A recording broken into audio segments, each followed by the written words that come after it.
সাংবাদিকদের ঈদটা কিন্তু একটু অন্যরকমভাবে কাটে। সবাই পরিবার পরিজন নিয়ে ঈদের আনন্দ করে, সাংবাদিকরাও করে, তবে একটু অন্যভাবে।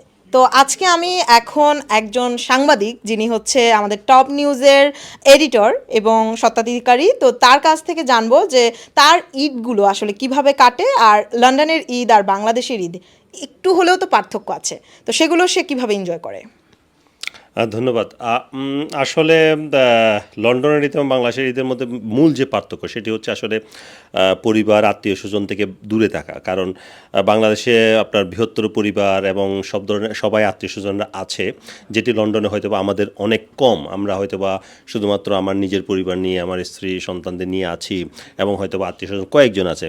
কিন্তু এখানে আমরা আরেকটা জিনিস আছে যেটা সেটা হচ্ছে বৃহত্তর কমিউনিটি। বাঙালি কমিউনিটির মধ্যে সবাই সবাইকে চিনে, সবাই সবাইকে জানে এবং তাদের সাথে দেখা হয়। ঈদের নামাজের পরে তাদের সাথে কোলাকুলি হয়, দেখা হয়।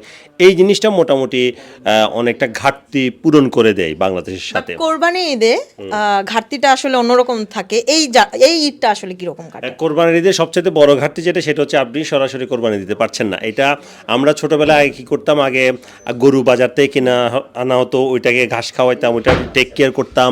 তারপরে আরেকটা জিনিস হচ্ছে ভাঙ্গা কলসির যে মুখটা, মাটির কলসির সেটা ভেঙে রেখে দিতাম। কারণ গরুর মধ্যে এক ধরনের একটা চর্বি জাতীয় কিছু একটা জিনিস আছে যেটা দিয়ে আমরা ওই ওই ডুগডুগ মানে ঢোল বানাইতাম আর কি। সো ওই জিনিসগুলা সরাসরি কোরবানি দেওয়ার যে একটা মজা কিংবা যে একটা আনন্দ, সেটি আসলে যুক্তরাজ্যে কেউ কোনোদিন পায়নি, ভবিষ্যতেও পাবে না। আসলে ঈদটা আমি বলবো বেশ, কারণ আমি সবসময় যেহেতু একই রকমের ঈদটা কাটতেছি এই দেশে, বেশি লন্ডনে আসার পর থেকেই। যদিও লন্ডনের মা বাবাকে মিস করি, আমার 3টা বোন, তাদেরকেও খুব মিস করি। মা বাবার সাথে আমার মনে হয় গত 16-17 বছরে একবার মনে ঈদ করা হয়েছে আমার, আর করা হয়ে ওঠেনি আমার। এখন তো তবে এখন সবচেয়ে ভালো লাগে, 2টা মেয়ে আছে, মেয়েগুলোকে নিয়ে ঈদটা কাটায় মানে সারাদিন তো নিউজের নিয়ে ব্যস্ত থাকে। সে সকাল থেকে বিভিন্ন জায়গায় যায় নিউজ করি, বিকালে এরপর বিকাল টাইমে হলে একটু এসেই দেখি মেয়েদেরকে দিয়ে একটু।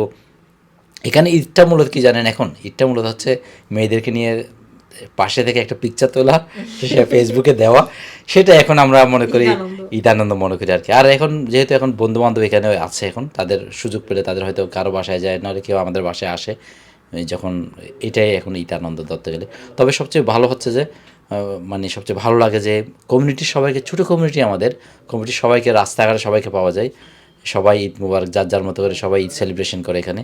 এটাই আসলে এই ছোটো কমিউনিটি আমাদের লন্ডনের বা ইউকের যেখানে বলেন, প্রবাসে আমরা যারা আছি তাদের ঈদটা এভাবেই কাটে নর্মালি। সো ঈদের দিন তো একটু সবাইকে নিয়ে কাটাতে চাই, ভালো লাগে, সবার সাথে দেখা হয়, কথা হয়, খাওয়া দাওয়া বেশি হয়, সব মিলিয়ে অন্যরকম। আমি যেহেতু প্রিন্ট মিডিয়া করি, সো আমার ওই রকম বাধ্যবাধকতা থাকে না যে আমাকে ক্যামেরা নিয়ে এখান থেকে সেখানে দৌড়াতে হয়।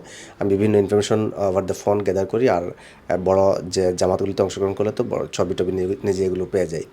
আবার অনলাইনের মাধ্যমে কিছু খোঁজখবর নিয়ে কোথায় কোথায় জামাত হচ্ছে কয়টা জামাত হচ্ছে। আর বিশেষ করে আমাদের যে এখানকার লিডার যারা আছেন, স্পেশালি আমাদের মেয়র যারা আছেন, high commissioner, over the phone ওনাদের ইন্টারভিউ বা শুভেচ্ছা বার্তা নিয়ে নিই, বা ওনারাও দেখা যায় ঈদের আগের দিন শুভেচ্ছা বার্তা পাঠিয়ে দেন। সো এইভাবে মানে যারা আমরা প্রিন্ট মিডিয়ায় কাজ করি, আমাদের জন্য এটা একটু সহজ ইলেকট্রিক মিডিয়ার চেয়ে।